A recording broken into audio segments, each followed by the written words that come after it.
Howdy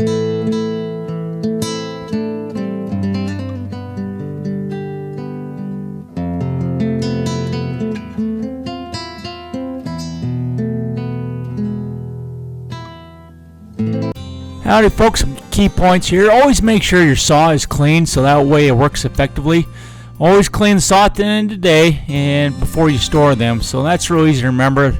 Some of the best solvents, lubricants I use that is petroleum free would be canola oil. That stuff is fantastic. Other solvents which you can use is citrus based ingredients such as citral squeeze. That works well too. Here's some other key points about your saw that you should be aware of. Your saw teeth don't need to be lubricated as they cut. It's a little bit different than a drill bit drilling through metal. The friction of the saw teeth against the kerf helps to keep the teeth clean when you're sawing through a log. Resin deposits can deposit themselves on the lower portion of the saw teeth inside the gullets and can produce drag. But the lubricant, if you put it on there, can soften and help remove these deposits, which is fantastic. Now let's talk about wet conditions. When you're cutting through a log, whether it be rain or snow, some of the wood fibers can swell. With that being said, lubricants can help reduce the drag, which makes your life a lot easier. Saws need to be wiped clean and rubbed with canola oil before the end of the day once you're done cleaning and working. And then you clean them up and leave them in the field for storage. So please clean them, put canola oil, and it'll be the best thing you ever did for yourself and your saw. With no further ado, here is the video.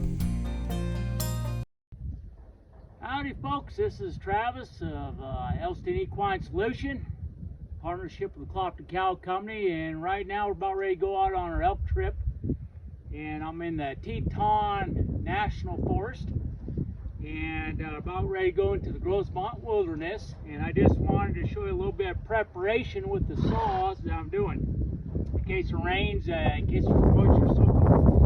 With the saw blades, what I like to do, I've already done it with this one, is I like to put a light coat of canola oil on them. So I put them on both sides and make sure that they're good to go, just to cover the metal.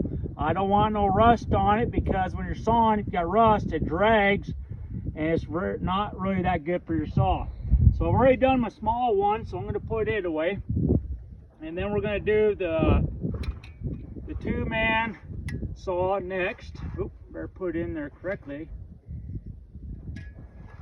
There we go. This is a scabbard, and I'll show you a little bit later, but it goes underneath my saddle, and I'll do a video on that so you can kind of see where I got this saw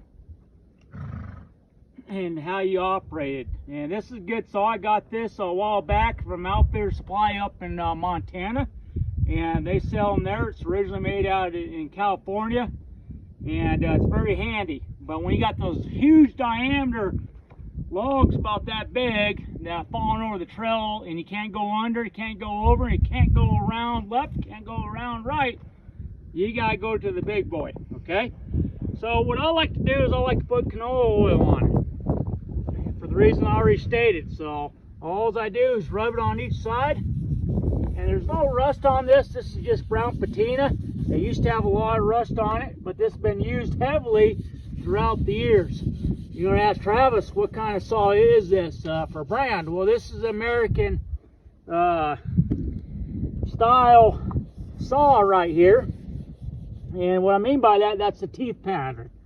That is an American style teeth pattern. So I'm just going to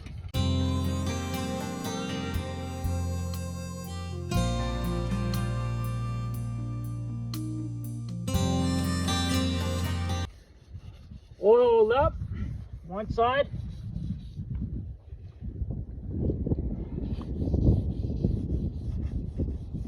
And you don't have to lubricate the teeth, you know, just for cutting or anything special. You just do this once again so it doesn't rust up on you.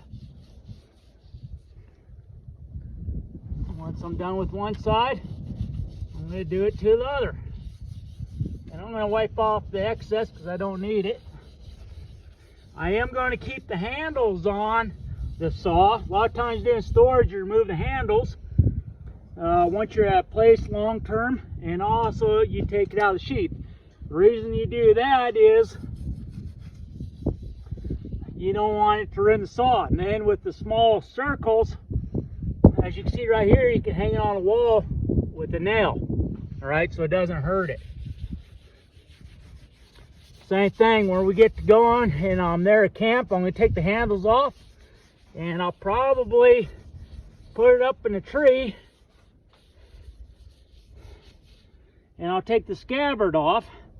And the reason I like to do that is because you don't know if you got rodents chewing on your handles. You don't know if they're going to be chewing on your leather straps, so I'd rather pack it away nice and neat someplace where it doesn't get ruined. A lot of times I'll use a rag, but right now I'm just using a piece of tissue and just lubricating the saw blade. Okay, once I'm at that stage, what I'm going to do is I'm going to go ahead and open up the sheath. Now once again, you've seen that I already spoke about when I was making the scabbard that I already took the rubber hosing out of the fire hose. You're going to say, Travis, why'd you do that? Well, I didn't mention it last time. I did mention taking out the rubber. The reason doing is if you keep the rubber sheath in there, it can collect condensation, or the rain could sneak in there. Next thing you know, your saw is getting rusted really bad, and you don't want that to happen. All right, so what I'm going to do now is go and close it up with the scabbard.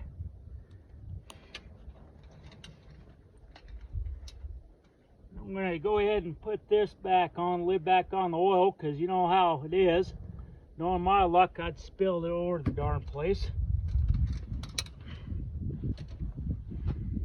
But yeah, that's all there is to it, in case you're wondering what I use. Now, I have used it in the past if I forgot to put canola oil on, or I don't bring any to hunt camp, which normally you do because you're using it for cooking, is a lot of times I'll put bacon grease on too.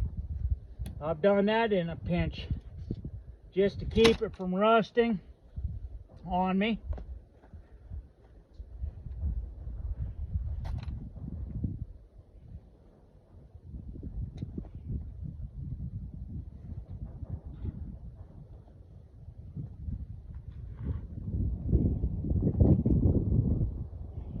Well, I can't wait for this elk cut. Hopefully I get something. You guys can wish me luck.